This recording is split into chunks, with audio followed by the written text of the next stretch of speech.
Welcome to John School Ministries. This is a John School Ministries Daily Thought.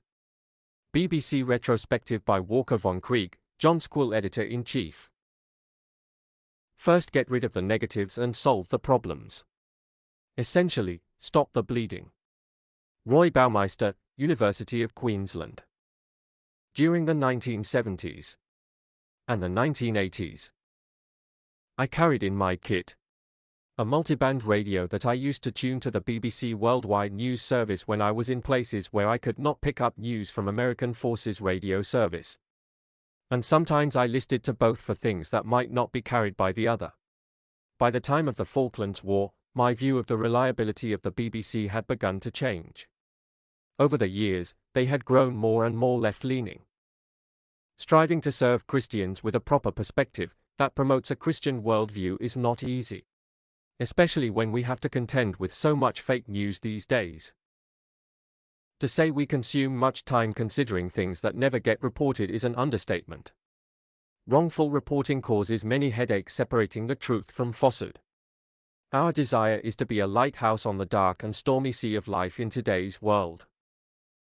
The mandate under which the BBC operates includes within its charter the statement to provide impartial news and information to help people understand and engage with the world around them.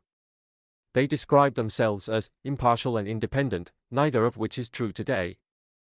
Their funding depends on the financial support of the British people, and their impartiality has been defeated by court findings due to lawsuits on the matter.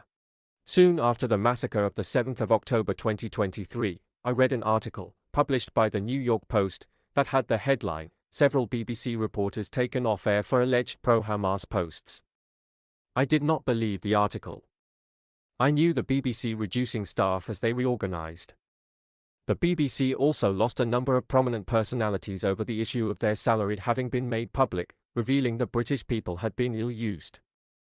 The biased reporting by the BBC had not stopped through all of this. From what I could ascertain, the reporters were not taken off air for what they had said while reporting but for what they had approved of on other media.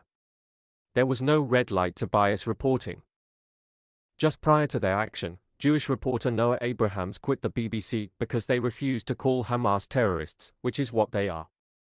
There is a world of difference between the modus operandi of militants and terrorists. BBC had made it a policy not to call them terrorists, but militants. As Abrahams pointed out, and we have often expressed, words have meaning. We believe that our subscribers around the world are a very intelligent group, for the Spirit of God is the author of a sound mind, the benefit of thinking on the things of God. Some things just need to be pointed out to ensure we are all aware.